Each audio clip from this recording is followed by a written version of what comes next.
Get it, boys. Welcome everybody into HTF Bets here on a Wednesday. My name is Nick Geddes. I am your host today, and I'm joined alongside by my co-host, Robert Husby, and the returning Okelo Pena, who is back on this week.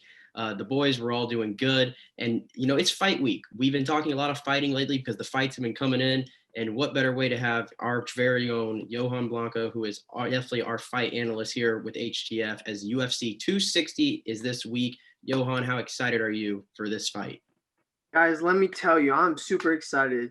The rematch for the heavyweight belt, what's bigger than this? This is the baddest guys on the planet fighting this Saturday. Absolutely. I'm stoked for this one. As everybody else knows out there, it's Stipe Miocic and Francis Ngannou here in the heavyweight title fight. Miocic putting the title fight on the line after winning 2 out of 3 in that trilogy against Daniel Cormier. I'm going to come to you, Johan, first. You know these guys better than anybody here. What do you see from Miocic coming into this one, and what does he have to do to avoid getting knocked out early by Ngano, who last 4 fights, he's into them all very early in the first round? Well, I see him implementing the same game plan that he had in the first fight, trying to, neutralize, the striking of Francis Ngannou and actually, just capitalize on his, wrestling weaknesses. Because, Stipe has a very underrated wrestling game. He was able to take down Daniel Cormier, who's a Olympian in wrestling. And I think that will be, proven in this rematch as well. His striking game is also a lot more polished than Francis. But at the same time, you have to understand, Francis Ngannou is the scariest puncher, not only in UFC history, but in MMA history. And in his last 4 fights, he has a fight time total of 2 minutes and 41 seconds. That is insane. That means that 3 of the fights went less than a minute. So it can really go either way, but I do see Stipe overall going on top in this fight. Yeah, definitely a guy who's definitely fighting the best in his entire career right now. It's Stipe after the Cormier trilogy win here, definitely cementing himself as the top heavyweight in the UFC. Robert, Johan just put it out there. Francis Ngannou, 3 of his last 4 fights have ended in under a minute. This guy hits you basically for the most part, you're going down. It wasn't that way 3 years ago when he faced Miocic the first time. How do you see this one going? Yeah, I mean, it's kind of hard to pick anything other than a knockout here. I mean, the first fight between them went to decision, so it's not like, we got those early stoppages as we've seen in Francis's last few fights. But no, I mean, when it comes down to these two, I mean, you're talking about just heavyweight punches. And I mean, Francis, like Johan said, Francis is absolutely the scariest fighter in the UFC right now. There is not one guy that you watch go into that octagon and you fear that he's going to knock out every guy he fights, because he's just, I mean, the guy is so strong, and his punches are lethal. So, I mean, if there's one guy that's going to beat Stipe right now, I mean, it's probably him. Stipe is getting up there in age. He's pushing, he's starting to push 40 pretty soon. So, I mean, Stipe is still one of the greatest heavyweights of all time that the UFC has seen. So it's going to be very interesting. I don't think this one probably goes to decision this time. I think we're going to probably end up seeing a knockout either way it goes. Francis's knockouts, while they've been very impressive and they've been early, I mean, they were against Cain Velasquez, it was against Junior Dos Santos, a lot of guys that really are getting up there in age themselves. So, and against Jairzinho Rozenstruik, I mean, really a guy too that's not one of these elite fighters, but definitely, regardless of who he's been fighting, Francis has, absolutely demolished them. So, I mean, if he can demolish them, I think he can really take it to Stipe as well. But listen, Stipe getting those wins against DC, which again, DC arguably one of the greatest heavyweights of all time, it's very, very impressive. So I like Stipe's fight history as of recent more than I like Francis's fight history as of recent. But no doubt about it, these guys are totally elite. Absolutely, absolutely. Coming to you now, Okelo, Stipe obviously here against Francis Ngannou. What are your thoughts on this one? Like we've all mentioned, I mean, this is 2 Clash of the Titans, 2 of the best for the UFC heavyweight division. I mean, when my coaches won that fight, I mean, he broke the record for the most consecutive title defenses, defending that with his 3rd straight. So, his history, especially from beating Daniel Cormier, who, as we continuously said, one of the best ever to go do it. As much as I like Ngano and I feel like he has a chance, I mean, Ngano has had a quite long layoff. I mean, his last fight was May 9th. And, I'm just questionable about that that ring rust because he fought yards since Rosenstrike, and even though granted he won in a KO, it was like to have that long of a layoff, almost close to a year. You're fighting for the world championship. To see like if that layoff, if that ring rust will be part of his downfall. My coach, like I said, he's got the wrestling background. He's a former NCAA Division I champion. So I expect him to continue this ground and pound thing. It won't be a no contest. You are going to see some blood. You are going to see somebody getting their face knocked out. But I think my coach is going to retain his title because he's proven time and time again he's beaten some of the best to ever do it. And I don't see the World Heavyweight Championship changing hands, especially for a guy like Ngano who hasn't seen much of action in over a year. Yeah, that's a good point, Okelo. And Johan, Okelo just mentioned it, ring rust. We've talked about ring rust a little bit. Obviously, this year, it seems like everybody's got ring rust. And, whether it impacts, we don't know. Do you see ring rust playing a factor, Johan? And then, kind of to Robert's point there, all these fighters that Ngano has beaten the last 4-1s, you're not going to say those are the guys that are at the top of their games right now. Does any of those fights really lend to help Ngano in this one? Well, I wouldn't consider ring rust as the problem. I would consider more of total fight time as the problem. Everybody that he's fought, he's knocked out with one of his first strikes. So what's going to happen when, he's not able to knock out Stipe in the first round? Is his power going to hold up in the second, in the third, in the fourth, and then championship rounds? Is he going to be able to, fight his fight towards the last 3 rounds? Because he hasn't gone out of the second round since, I believe, his last loss against Derek Lewis. So it's really going to be interesting. And then as for the last fights, Junior Dos Santos, Cain Velasquez, a little past their prime, but they were still very tolerable. But I was more impressed with Jairzinho Rosenstrike's knockout because he was coming up the ranks at that time. So to knock him out was very impressive. But overall, I think that the big thing is how will his power hold up if he's not able to knock out Stipe in the first round? Absolutely. And now just to get a gather where we all are in the room, how we see this fight playing out, how we see it ending. I'll stick with you, Johan, real quick. Tell me how this fight ends, how many rounds, what's the decision? So if Francis is not able to knock him out in the first round, which I don't think he will be able to, I think it's going to be a 3rd round stoppage. I'm gonna say by TKO for Stipe. All right, Robert, what do you got? Yeah, I have to agree there. If Francis doesn't get it done in the first round, which again, I don't think he will, just because I think Stipe is just built for the long game. And Stipe is a very strong guy. I mean, he's just such a tough guy. I don't think he's gonna get knocked out. I'd be very surprised if he gets knocked out in the first round. We've seen some crazy things the last few fights, but I mean, I don't think we're gonna see Stipe get knocked out in the first round. So the longer this fight goes on, the more it favors Stipe. So I would say 4th round, and I'll say as well a TKO. I don't think it ends in a cold knockout. I don't think it ends any other way. I don't see this going to decision. I think he gets a late stoppage. Okelo, you said you had Miocic in this fight. Do you see a knockout, or do you think this one's going to decision? I hate to, keep the train going, but I do think that, this match is going to end. History does tend to repeat itself. So I wouldn't be surprised if I see a decision in this matchup with my coaches winning. But, personally, I just see a 3rd round TKO just like everybody else. I think, Stipe is going to benefit because, again, this is a longer type game. And if Francis can't get in the early blows within the first 2 rounds, get him staggered or anything, then it's going to be a long night for him. So for now, I think this is a 3rd round, but like I said, history tends to repeat itself. So if we get another decision, it wouldn't surprise me in the little. Well, there you have it. Miocic in a clean sweep here. I have Miocic as well in the 2nd round knockout.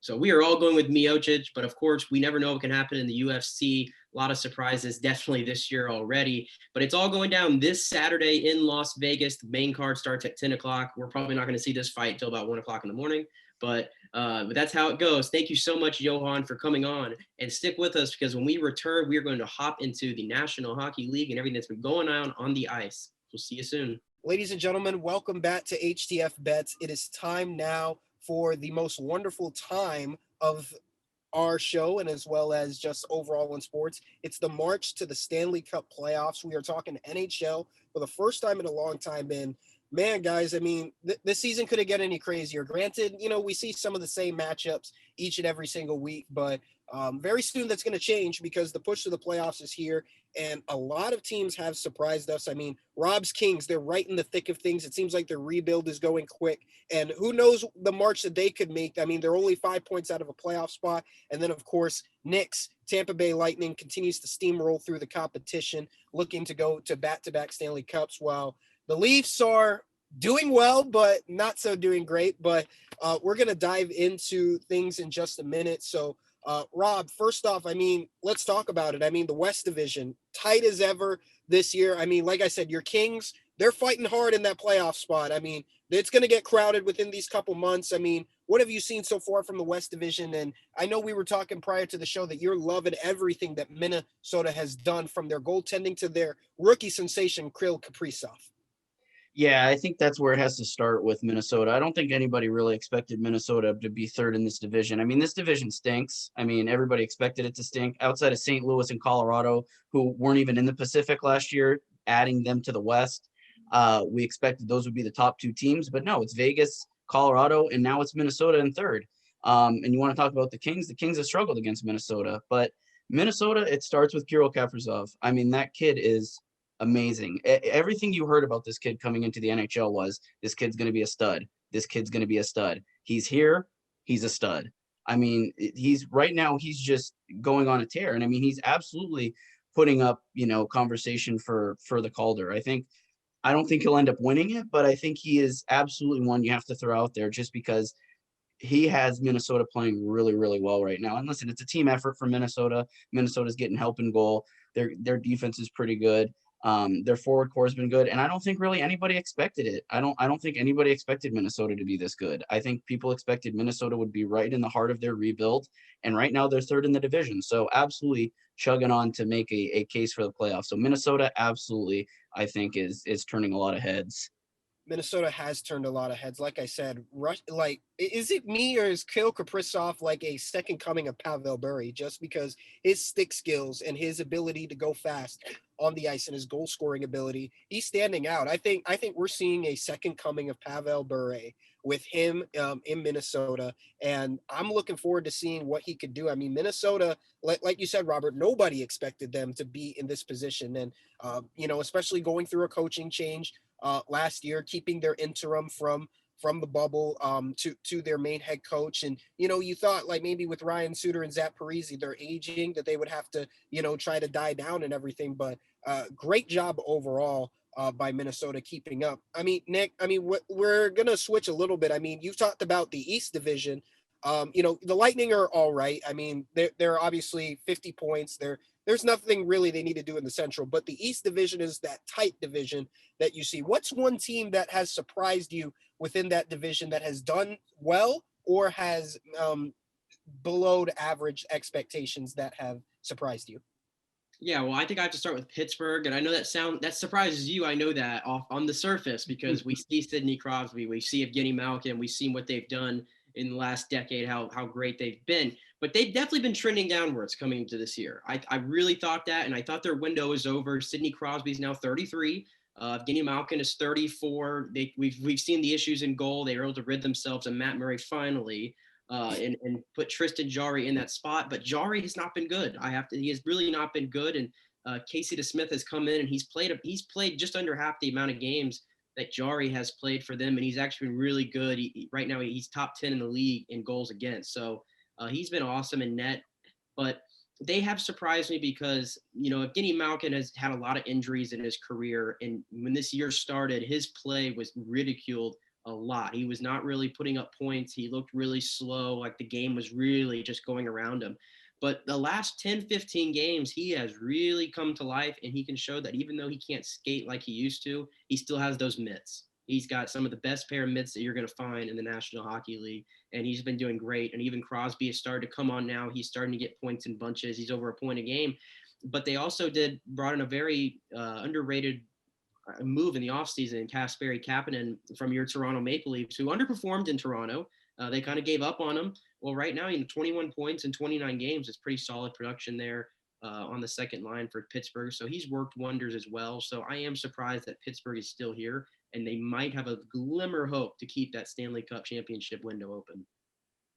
One player I say who's been impacting them so much, I think, other than Jake Gensel. I mean, stepping up within that line. Gensilvania, he's been able to still continue being of goodness to Pittsburgh. And number 59, man, I mean, this is what I've loved about him since he came up as a rookie during that cup run, and what he's been able to continue to produce. So as long as Mike Sullivan continues that development train for all of his players, I'm really excited for that. I'm gonna say, in terms of that division, I'm gonna say I'm disappointed a little bit in the Philadelphia Flyers. Like, I knew this was gonna be a tight division. I had them making the playoffs, like I said, even though I overexerted my love of Kevin Hayes, other than with Sean Couturier and Claude Giroux, and Jakub Voracek, and with Carter Hart in net. Something's wrong with Alain Vigneault in the group, so I'm hopeful that they'll be able to turn it around. Like I said, this division doesn't come easy, especially when you can't beat the Bruins for some reason somehow. So I'm hopeful that will change around in that aspect. But Rob, let's switch over to the North Division. I mean, that division is as crazy as it gets. A lot of goal scoring, a lot of offense, not good defense. But who would have thought that the Oilers would be breathing right within the necking distance with the Maple Leafs, who were originally the favorites of the division? Who in that division has surprised you, who's been teetering upward or downward?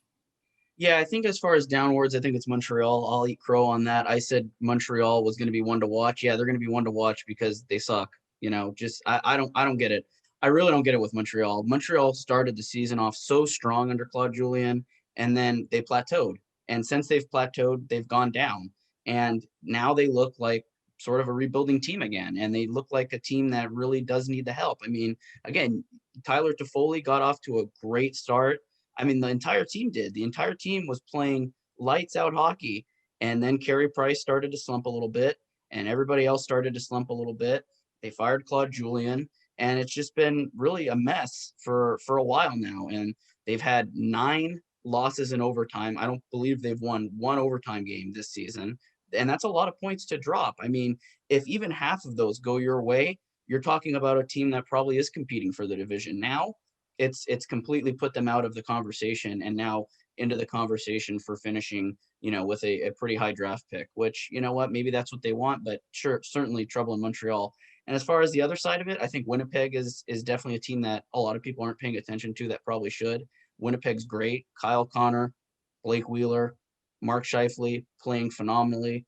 Connor Hellebuck is putting up a Vezina-worthy season. I mean, this team is really, really good. And I think Winnipeg is absolutely going to be a team to watch in that division and into the playoffs if they end up making them. It is sad to see the difference, from the Jets, because, losing Patrick Laine, but getting Pierre-Luc Dubois and seeing the impact that he's made. It took him a little while to come on for the club, but, just a fantastic job. Like I say, it's still tough to get used to Patrick Laine struggling in Columbus. And I'll turn to you, Nick. I mean, in that Central Division, they're right there with the Blackhawks, but Patty Laine, he's been rumored to the trade deadline. Have the Columbus Blue Jackets been disappointing because of the fact that Laine ain't it right now in Ohio?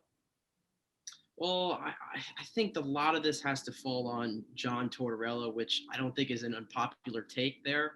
Has the game passed him by? It's hard for me to say. He's done so much with, I think, not as much in Columbus. So from that standpoint, I think he still knows how to coach. But I mean, his play, the way he wants to play is so defensive oriented, right? And they go and they trade, and I don't know if this is John Tortorella's doing. It might have not even been in his doing. This is a general manager thing. But you go and trade Josh Anderson. Josh Anderson is a very good checking forward, great power kind of forward that fit that system so well. They trade him for Max Domi. Okay, Max Domi, what defense is he going to play? And that's a prerequisite to play with John Tortorella. You got to play defense. So that didn't make any sense. And then if it didn't make any more sense, it's now Pierre-Luc Dubois doesn't want to play defense, and he's slacking through it. So he gets the can, and then we bring in a guy who's even worse at playing defense in Patrick Laine. And just these moves just have made no sense whatsoever. And it's a shame because Korpisalo, let me tell you what, he is standing on his head for that team. Really, I mean, every night he makes a highlight save, it feels like. But yeah, a lot of that comes down to I don't think he has the players he wants, and what he's done to Patrick Laine, Laine goes 7 games without getting a point, longest stretch of his career. And later that night, they asked him, hey, where's your confidence level? And he said, about a 0. And the next night, he gets a goal and assist, and he gets to get rewarded for. He gets benched in the 3rd period. It's really perplexing. It really is. So Columbus right now is a wreck. I can't imagine how many more players would want to play there. Artemi Panarin got out at the first chance he got. Same thing with Matt Duchene. So I don't think a lot of players want to play for Torts right now, and that's not surprising. And I think that before this gets out of hand anymore, they're going to have to do something, and I think that's going to mean Tortorella losing his job. Yeah, but Nick, I wouldn't be surprised. I feel like John Tortorella's old school style of hockey. It just seems like in today's NHL, it just sort of seems to intimidate players or make them not want to play at this first. Granted, it won your Lightning the first cup in franchise history, but that was back in 2004. I mean, it's been a 16, 17 year evolution of the game that has passed by. And, granted, he's had success everywhere he went. Maybe Vancouver was a bit of a blink spot, but, right now, I mean, it is really tough to really project and for the players not playing at the highlight. But I wanted to allude to Patrick Laine because his name is mentioned on the trade deadline. One team that has been linked to him has been the Philadelphia Flyers. I mean, Rob, Patrick Laine, he had the contract issues in Winnipeg. He did get traded to Columbus. He was looking to get a long-term deal, but now his name is traded up in trade lines again. Does Patrick Laine get traded before the trade deadline? And if so, what other team could be able to use his services? I mean, I'd be pretty surprised if, a player of that caliber, even I think he still commands a lot of trade value. I don't think a team is going to make that move at the deadline. These type of huge deadline deals really don't seem to happen too much. So I don't think Laine will get traded again. I think if Laine is going to get traded, I think it'll be this summer. I think that's a move you sit down in Columbus and they have a conversation with him and they figure out what's going on. Is he happy there? How can they make him happy? What can they do to make him happy? And they move on from it. I think that's the case with Lione right now. I think Tortorella is the guy to go first. I don't think they trade Lione. They gave up a lot to get him. So I don't think they're going to move on from a potential franchise scorer, even though he hasn't proven it just yet. I don't think Patrick Laine is going anywhere until the summer, and they figure out what's going on with their coaching situation and the rest of that roster. No, I definitely agree. Like, I really would like to see him go to a place where he has potential. And like I said, he is a franchise veteran player, a goal scoring phenomenon. Like I said, I'm still processing the fact, or maybe it's just the fact that I watch Bar Down too much, that I'm watching Jesse cry over Patrick Laine, because it feels weird. It doesn't, you don't get that same energy with him in a Blue Jacket sweater. And it's like, would money even make Patrick Laine happy? He was on a cup contending Jets team, and now he's in a Columbus team that's right there in the thick of things in the playoffs. But the impact that he has, because he was a franchise player, it definitely is surprising. But guys, I mean, like I said, the march of the playoffs is here. Rob, real quick, give me that one team that you feel like is going to be able to make that run. The Stanley Cup playoffs, we're always used to these teams in the second half of the season making that pretentious run and gun at that final seed. Do you see maybe your Kings making that run? What team maybe in any division do you feel has the opportunity to get into that hunt and be able to compete?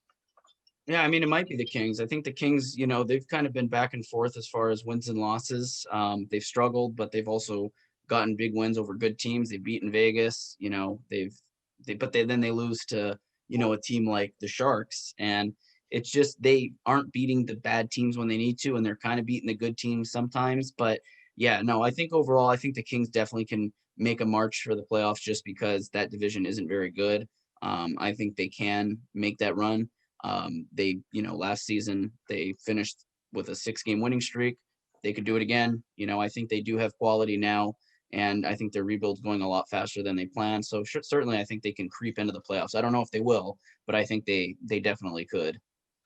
Well, Rob, history tends to repeat itself. I mean, 2012, the Kings were the 8th seed in the playoffs, and you look at what they did. Obviously, Jonathan Quick, Andrei Kopitar, Dustin Brown, Drew Doughty, they're a little bit older, but maybe they could get that one last grasp of magic from 2012, 2014 that could be able to propel them. And like I said, they got some good guys. I mean, Adrian Kempe, I think, is another guy who's definitely stepped up within the Kings. So, hopefully if they get that going, we could be able to see that. Maybe Jeff Carter puts up another playoff. What about you, Nick? I mean, Tampa Bay is obviously the favorite, but do you feel like even the Hurricanes, the Panthers even right now, even though they're high in the standings, they could make that push run? Or do you see a team that's within the basement, not the Buffalo Sabres, of course, to be able to make that run? I don't even want to. I'm not going to give the Buffalo Sabres any time of day. Nobody should. I mean, they're more of a laughing stock than Ottawa has ever been, in my opinion. But yeah, Tampa, I think, is definitely running away with that division. I say running away, but they're only like 2 or 3 points ahead. But I just feel like nobody's going to catch them. I think eventually, I don't think Tampa is going to go through the pains of a season like I think you might see with some of the other teams. I just don't have that sense. Like they're not going to lose 2 in a row. They're not going to lose 3 in a row. They just seem incapable of doing that. But between Carolina and Florida, which one do I think would go on a run more? I'm going to go with Florida for now, just because I like what Sergei Bobrovsky brings to you. I think he's had a bounce back year in net here. And I think with Carolina, I never know what I'm really going to get. And Peter Mrazek's been hurt a little bit. And so they've been working with Reimer a lot in net. But definitely a lot of firepower up front for both teams. When you look at Florida, one of the best acquisitions of the year so far was, and they poached him from Tampa because he couldn't get an opportunity, really, was Carter Verhaeghe. Carter Verhaeghe now all of a sudden is, I think, 3rd on the Panthers in goals right now and is looking to get a contract extension. So he's been a very nice addition up there. And, of course, you know what Barkov brings. You know what Huberdeau brings. I mean, those guys, I can't even call them underrated anymore. They're finally starting to get their due, and they're just playing great hockey there. So, and Aaron Ekblad too as well. I can't go on without mentioning him. I always thought that he kind of has underachieved as a first overall pick, but he's having the career year right now that you would expect. And it took him a while to get going, but I think he's finally starting to move into that upper echelon of defensemen. So I like what Florida can do. And outside of Tampa, I have to say they're probably the second best team in the Eastern Conference. No, it is. Like I said, for the Panthers, they've surprised me out of everybody. Granted, I thought Coach Quenneville, another coach who I thought was a fossil a little bit. That's why Chicago kicked into the curb not too long ago. And I really believe that, that the Panthers were just getting the name, but not the great style that I feel like would translate. But the wins have been there. And like you mentioned, Eric Ekblad, I remember, he was supposed to be the next Nicholas Lidstrom. You're wearing number 5. That comes with a lot of expectations. And he's been, at least this season, living up to it. It's not like the graceful defensive quarterbacking on the power play or the hard hits, but you're definitely seeing there. I'm going to say one team that I expect to make a run, and it's going to be in the North Division, to surpass Rob's Canadiens. It's going to be the Vancouver Canucks. I feel like this has been a team that has had a hard time this season getting going because they did bring in a lot of players to help out a Quinn Hughes, to help out an Elias Patterson, and be able to get the help that they need. And I think that right now where the Canadiens are, the Canucks, this is an opportunity for pounce on them. They've been starting to play a little bit better. I feel like the second half of the season could be that run that gets the Canucks in that type of race to be able to get that final spot within the North Division. Like I said, I was high on them all season long. Braden Holtby hasn't been as powerful in the net, but I definitely feel like this is where he shines best. The second half of the season is his. So I'm hopeful that the Canucks will be able to go ahead, usurp the Canadiens, and be able to make the playoffs. Well, guys, the season's long ahead, but I just want to ask one quick question before we sign off on this segment. I mean, we're seeing a race right now for a lot of trophies, but I think the Hart has been important. McDavid is having an unbelievable season. As overrated as I think he is, I think he's playing his best hockey. Granted, Nick, yes, I continue to say that, but at the same time, I still think Austin Matthews is going to win the Hart Trophy. But Rob, I mean, Ovechkin's name has been linked to McKinnon. Is there any other player that you feel is in that conversation for the Hart?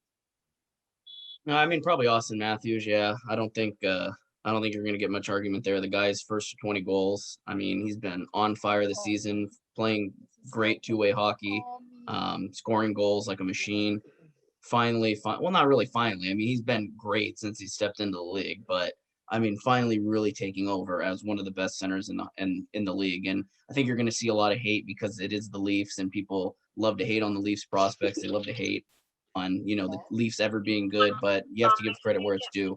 Austin Matthews absolutely is having a heart-worthy season. Doesn't make him better than Connor McDavid by any stretch of the imagination, but certainly puts him in the conversation as one of the league's best now. Come on, like you said it, best two-way. McDavid is a fast skater. He scores the goals, but where's the defense, Rob? Austin Matthews at least shows that he can check, take a hit, and gives hits. That's all I'm saying. I look at the best two-way, and like I said, like the best duo in the league. Like, granted, McDavid and Leon Draisaitl, but how about Austin Matthews and Mitch Marner right there? That's a two-way combo that you're heading for the streets. I mean, Nick, you're probably unanimous. I've had enough. I've had absolutely enough. What do you mean you had enough? You got.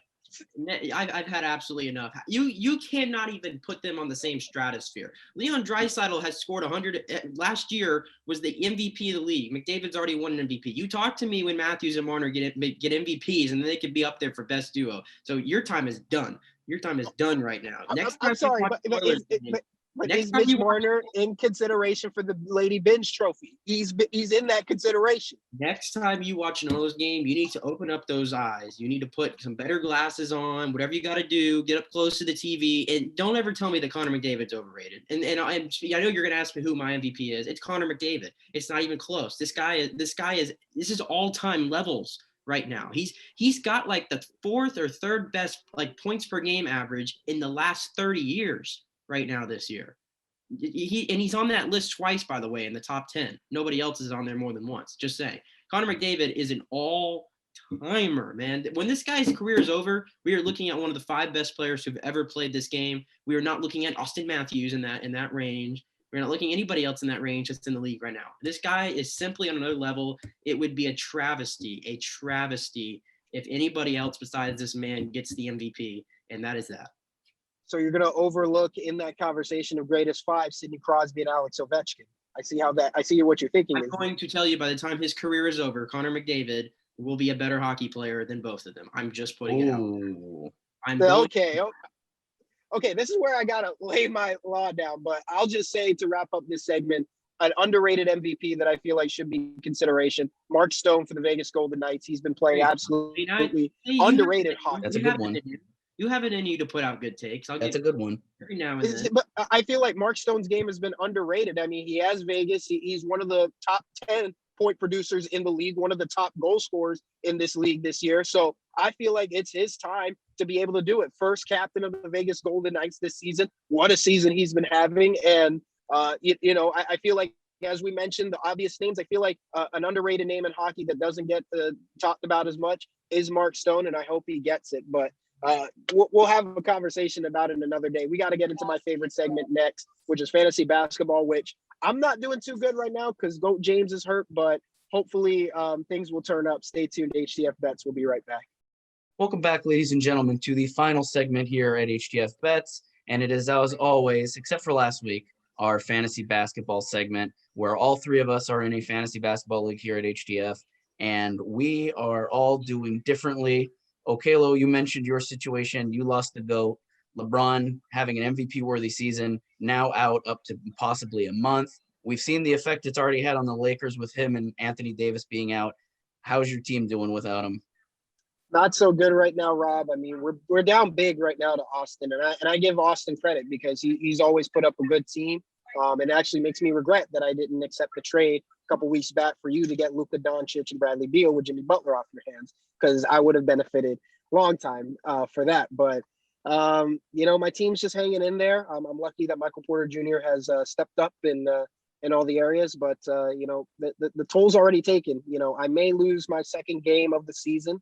I really hope that maybe there's a comeback in store, but the effects is already, I squeaked by a couple wins over the past 2 weeks, and, LeBron's injury against, out of all guys, Johnny Jackson to have happened. It definitely stinks, but I'm just hopeful that he'll get healthy around the time that I need him, and that's to compete in the fantasy championships inside of his playoff run for your Lakers. And hopefully be able to secure the chip and go on a wild run. Yeah, and we've seen, like I said, we've seen already the implications that it's had, on the Lakers. So definitely LeBron is wanted back very quickly for, I'm sure, 99% of the people. I'd be shocked if it's not 100% of the people that own him in fantasy. This is a big one that is out, especially because of the high caliber season he is having. Nick, how's your team doing? Well, I wasn't winning with Nikola Jokic, and I'm sure as hell not winning with him now. I am 2-8, bottom of the league. Yeah, I'm really going through it. I look at my roster and I just shake my head. It's just a lot of guys. I feel like now, like if you tell me who's the star on my team, it might be Julius Randle. Oof. It might be Julius, and I love Julius. Julius having a career year. That's my best player right now. That's the mood that's going on. If this team was in real life, I would feel so much better about it. But yeah, we're not going through a good time whatsoever here. I got Christian Wood back finally, and he's definitely been pretty good, but it's going to take some time for him to get back up to speed. I was able to acquire Chris Paul in the trade before the deadline, and that's more of my love for Chris Paul, not what he's going to provide for fantasy. Because in fantasy, he's very up and down. He had 8 points last night, so he's not going to provide you that great kind of scoring production, obviously. But it's Chris freaking Paul. I just wanted on my team for the culture. I thought it would change my culture. It didn't do anything. So, yeah, rough going. I'm in the bottom of the league. I'm ready to quit and wrap this up. Yeah, I'm still back and forth. I won last week. I beat John Whitley, the host of Just Winning. It was a really, really high scoring week for me. I had almost 2,000. John had about 1,600, and that was without Joel Embiid, so he's going through injury issues himself. But no, my team's been kind of up and down. I have quite a bit of star players, but a lot of inconsistencies here and there. The All-Star break really screwed my week before that up, just because Luka didn't play. A ton of guys didn't play for me that just, because it was so late in the week that basketball returned, it just really, I think, sort of shook everything up for everybody. But I'm doing okay. I'm doing pretty mediocre. My team is just mediocre this season. That's what it is. I've come to accept it. Luckily, knock on wood, I don't have any serious injury issues right as of right now. So hopefully that continues.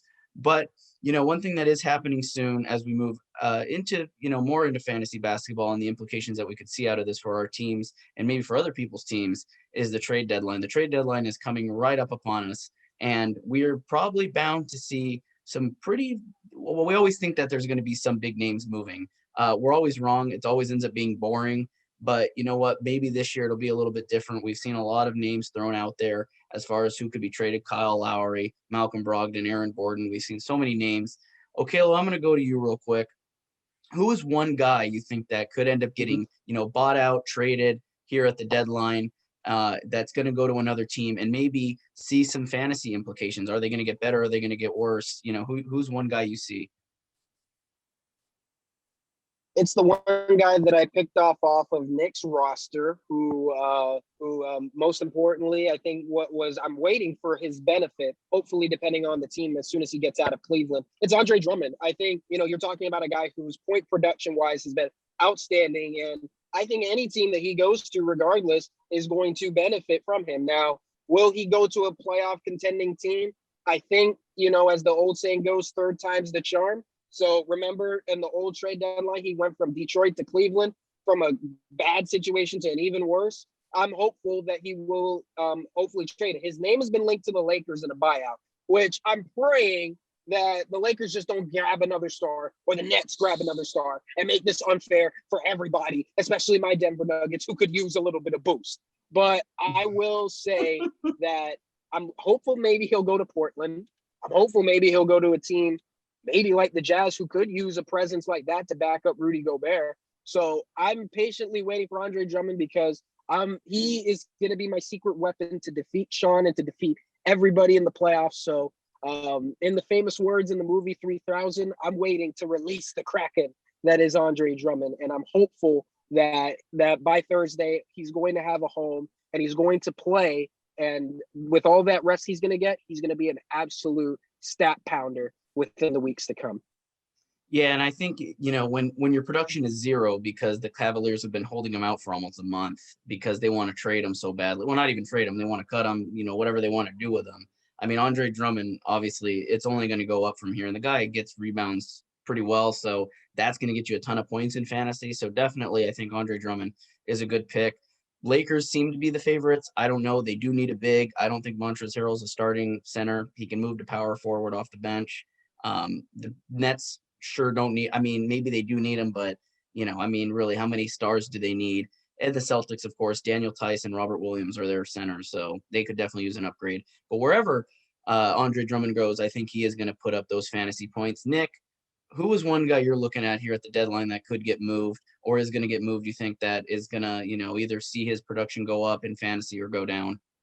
Well, first off, I hate to break it to Okelo, but Andre Drummond is not going to the Nuggets. Nobody's going to the Nuggets. We've been heard to get Lonzo Ball. I've heard. I'm not excited about that though. Oh, man, you have fun with that. It ain't gonna happen. But anyway, I digress. So obviously, there's so many names going around. I don't know what to believe. I don't know what's true. I don't know what's false. Such as with the NBA, every year, every week, every day. But I'll throw Aaron Gordon out there because it's been heavily talked about, especially in this market here in Orlando. It's of note. But there was the report again that came out today that Aaron Gordon, and Woj reported this, so I do believe it, is that he's been having some second thoughts about that trade request he put in. He talked about it yesterday, though, after the game. They asked him straight up about the trade request, and he said he was frustrated with management over the losses.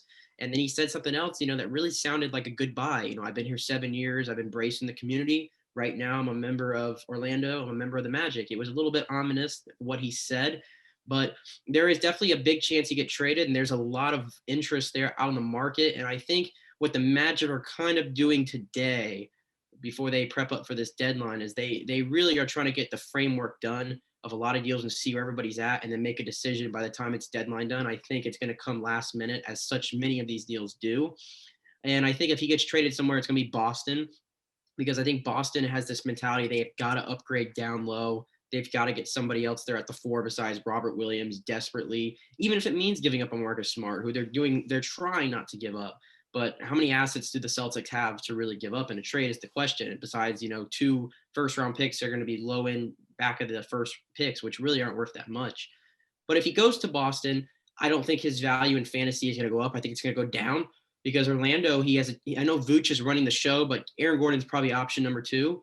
And you saw he had 38 points the other night against the Nets. He's been playing a lot better lately. But if he goes to Boston, he's going to be at minimum the guy with the third amount of shots in his hand, behind Tatum and Brown, and then even healthy Kemba is probably going to take that third spot. So I think his production will go down. He'll be more of a better ad in real life basketball than in fantasy. Yeah, absolutely. I mean, listen, when you talk about the Celtics, they're, like you said, the Celtics don't have a ton to give up. I mean, really, you're going to have to sacrifice a guy like Marcus Smart. And Marcus Smart puts up 13, 14 points a game. He's pretty good for fantasy because of his defense. He's a great defensive player, prime of his career. I mean, that's kind of the guy you do have to give up unless, the Magic are really interested in a young player and want like a couple first-round picks and Peyton Pritchard or something like that. But I'd rather have Marcus Smart if I'm the Magic. It's definitely going to be interesting, though, because like you said, Gordon's going to go where he's probably going to be a fourth option when Kemba, with a healthy Kemba. So, I mean, Gordon, I think it's time for those two to move on. I think the Magic have gotten all they can out of Gordon. Gordon is still only like 26, so he's not old by any means, but it just seems like they both need a change of scenery. I don't think the Magic, he's not the franchise player the Magic wanted, and he's not the player that, I think wants to stay in Orlando. I think he can, move on as well. So definitely it's going to be very interesting to see what the Magic get out of it. The long-standing rumor right now is 2 first-round picks and Marcus Smart for Aaron Gordon and Evan Fournier. We'll see how much of that comes to fruition, if it comes at all. Maybe Aaron Gordon, by the time the trade deadline comes around, doesn't even get traded. We'll have to see what happens there. A lot of questions. My guy that I think is going to be an implication for fantasy is definitely a guy on my team, as Victor Oladipo. Victor Oladipo, it is probably written on the wall that this guy is going to get traded. I don't think Houston is going to keep him around. I believe he's a free agent after the season. Houston is a tire fire right now outside of John Wall and Oladipo. I really just don't see, this team going anywhere. So I think Houston is probably willing to trade a guy like Oladipo, see what they can get out of him while they can. And he's definitely a guy that's been putting up a lot of fantasy points. He's done well when he's been healthy this season. So definitely Oladipo is a guy I think that's going to get moved. And I think his stock will probably stay about the same. I mean, the rumors of where we've seen him go, maybe Miami, Miami's looking at Lowry, Miami's looking at Oladipo. That's been a longstanding rumor. If Oladipo does go to Miami, I think he definitely is a candidate to put up a lot of points there. He's definitely a starter next to Jimmy Butler. So definitely a lot of interesting situations here as we go around the NBA. There's a plenty of guys that we could see moved at the deadline. So with that being said, we'll have to watch that, as far as free agency goes with the NFL, we've coming off of that. We're coming into the NBA trade deadline. Then it's the NHL trade deadline. So sports really starting to get accelerated here with the moves and stuff like that. So we can't wait to watch that. And as always, we thank you for watching us here at HTF Bets this week. When we come back next week, we'll have more topics to talk to you about, and maybe we'll be talking some basketball and of what happens at the deadline, because obviously that is happening this week. So thank you all for tuning in, gentlemen. Thank you for joining me as always, and we will see you next week. Hit it. That's what I'm talking about. Wait. Okay, now from the beginning. Hit it, boys.